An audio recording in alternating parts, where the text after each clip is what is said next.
Would you like to never go on another diet again? If so, stick around. This is our weekly summary for our 5 short videos titled No More Diets. What I would like you to do is remove the word diet from here and here. Completely get rid of it. And here's why. There's 2 areas that I want you to consider. The original Greek for diet meant way of life. It was a lifestyle. It was a way of being. It represented health. It was much more than just food. And now fast forward to the present day. Diet is a prison sentence. It's suffering.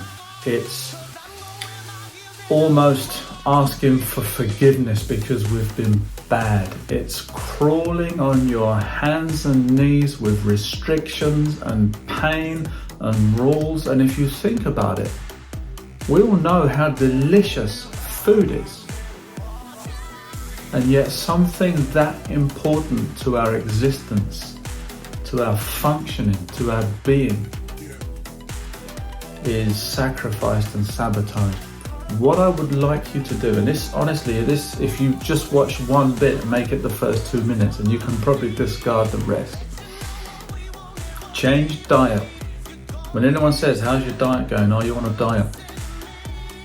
I am eating healthy to look after myself or my body, whatever. And personalize that, make it for you and about you. The reason I called it No More Diet is because we're not referring to diet in the original Greek. We're referring to diet literally as an admission that I've completely messed up. I'm a bad person and I need to suffer to fix it. And that isn't going to help you. Why? Because you've got 2 paths here. You will never hate yourself healthy. Understand that, take it on board. You will never hate yourself healthy. Largely, and there's no judgment, I'm just brutally honest. Largely when you go on a diet, it's an admission of guilt and shame and things have got bad and you let yourself go and you've piled the weight on and there's an embarrassment there and you've got to fix it. Tell me what of that was healthy? None of it. It's that realization. It's that raw honesty. If I'm honest, it's that rebuilding trust with self so that you can bet on you, rely on you, and actually show up to meet your needs at an acceptable or recommended level. It's doing enough to do what's right on a repeated basis, and if I'm honest, about 70 to 80% of the time. You are not a robot, you are not aiming for perfection. If most of the time you do well, you eat decent food, you minimize snacks, you understand signals, you manage your choices better because you understand the consequences of those choices, guess what? You start to fine-tune this path so that instead of being at the mercy of chaos and temptation and really not knowing what's going on, you take a degree of control so that you can better manage your choices. And that lovingly flows us into section 2, which was mindful shopping. Mindful shopping is largely being the gatekeeper between what is on the shelves and around you in terms of temptation and colors and prices. And trust me, there's psychologists on this that know how to lay out a store so that you buy more than you need. It's grabbing your attention. It's the buy one, get one free. It's the special offers. It's the placement. It's you standing in the queue and seeing all these little bits and knickknacks that we just put into the trolley. There's a great way of avoiding this completely. Shop online, because then you're not in the temptation of the store and all the bits and pieces. You can repeat orders.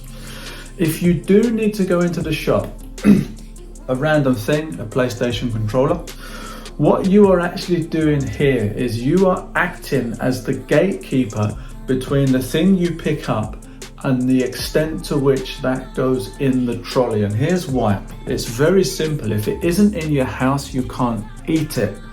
Hopefully that makes sense. If you don't buy it, you're not going to be subject to temptation and the guilt and the after effects of that act of pretending where you think no one's watching, but then you have to sit with the consequences of your actions. Why? because you can't trick yourself, you can't lie to yourself. But when you do, you start to sever trust.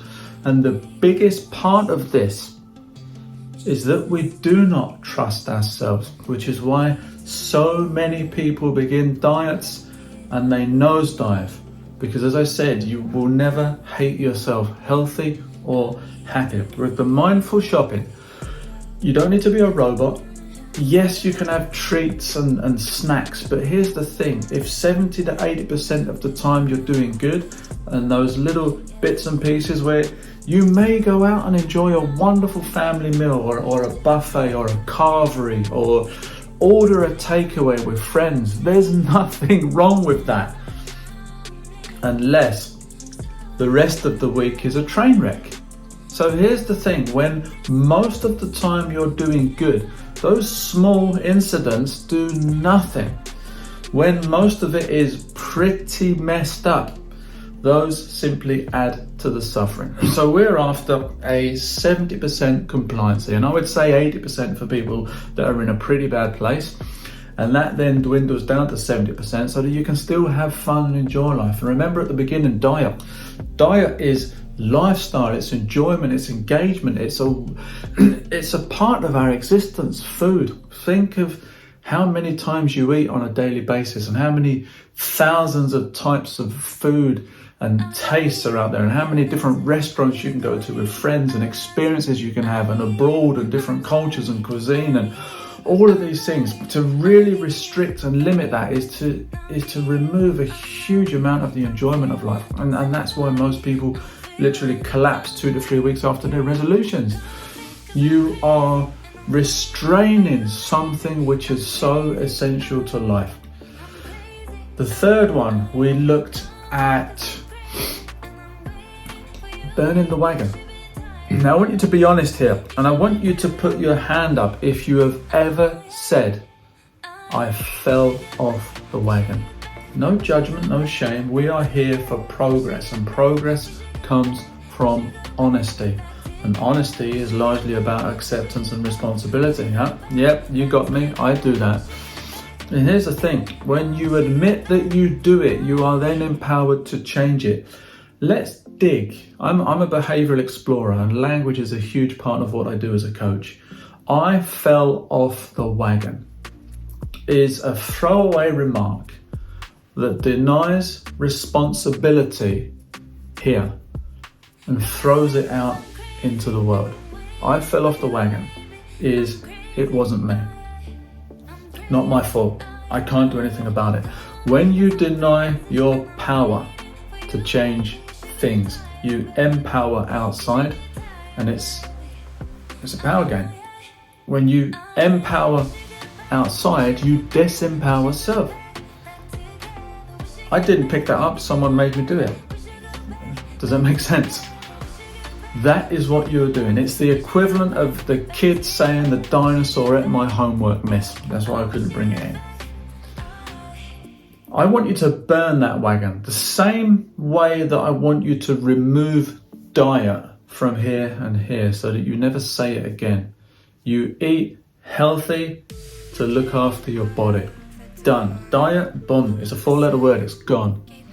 I also want you to remove I fell off the wagon.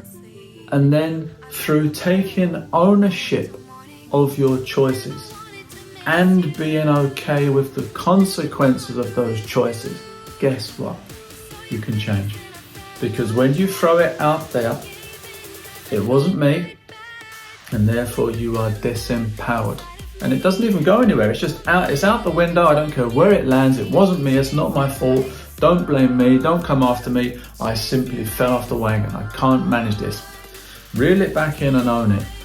You decided what to eat. You decided whether or not you went to the gym. You decided whether or not you done the buy one, get one free pizza and wolfed it down. We get that. It's not about shaming anyone. It's about being honest. So much of the problems I see with health journeys are largely because we are not honest. And when we are not honest, we know deep down that because we can't lie to ourselves, we therefore cannot trust self. We start to sever that trust and it erodes. Yeah. If that's you, pause this video now and start to sit with that and accept it and realize that it is okay for you to be your own best friend and bet on you and show up to meet your needs. The next day, we looked at something interesting. Being okay, being hungry. Now there's a mindful element to that because most of the time, the thirst mechanism is so weak that we feel a sense of, literally a ping on the radar. A tiny element of what may be hunger is in the stomach, there's a rumble, and we're straight to the fridge making a stack of sandwiches.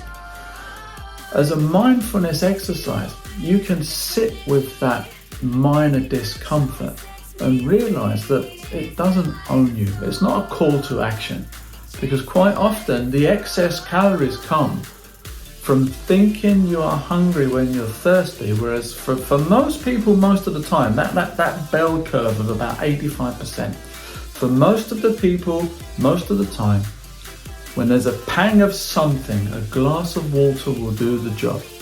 More importantly, quite a lot of it stems from boredom. Now that is a video in and of itself. Boredom is a tragic thing because the only time and place you can be bored is here.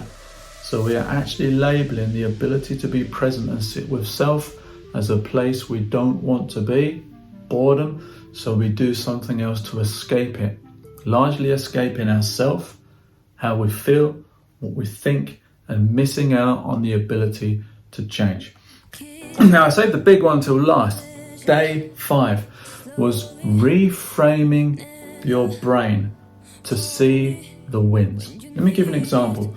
You've set yourself the goal of 10,000 steps, or maybe you wanted to lose 10 kilograms in, as a ballpark, 3 months. It's doable.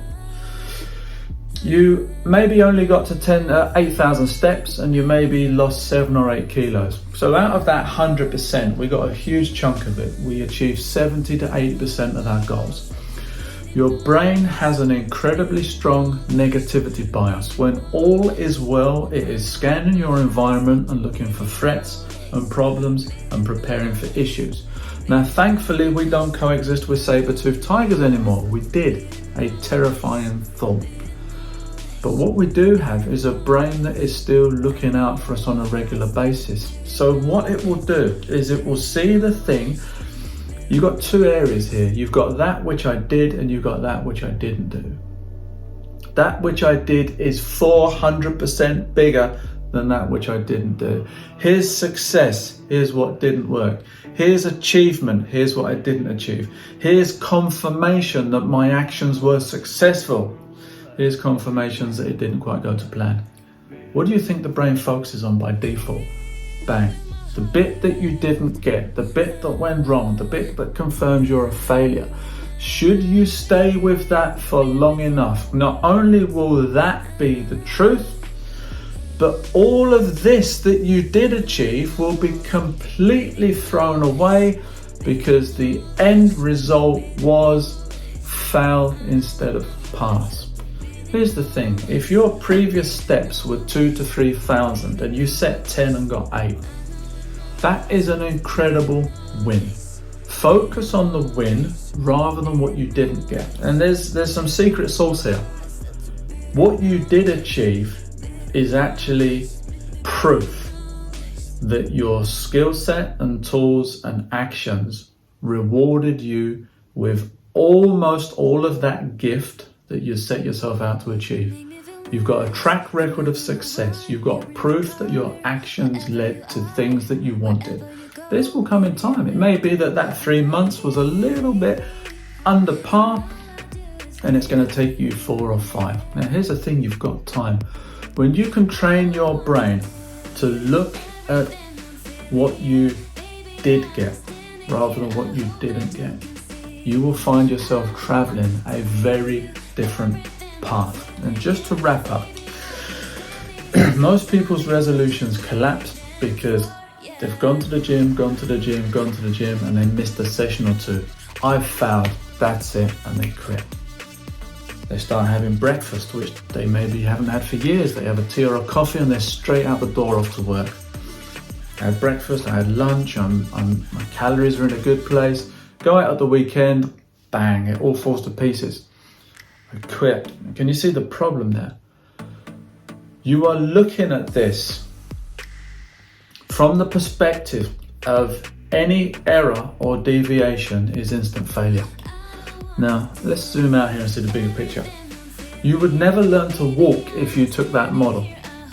You would never have a family if you took that model. You would never have a career. You would never have success in any field, because anything worth happening is built on multiple failures and wrongdoings and dead ends and detours and rethinking stuff because it didn't work. Health is no different. No one is such an expert that they never make a mistake. So cut yourself some slack and give yourself the freedom to realize that as long as most of the time I'm doing good, I'm happy with that, I'm successful, and it's working. Diet, gone. I eat healthy to fuel my body. I fell off the wagon, gone. I accept the consequences of my choices. Reviewing your goals. What did I achieve that I can be proud of and that can motivate me to achieve the rest? Because the proof here is confirmation that this will also happen.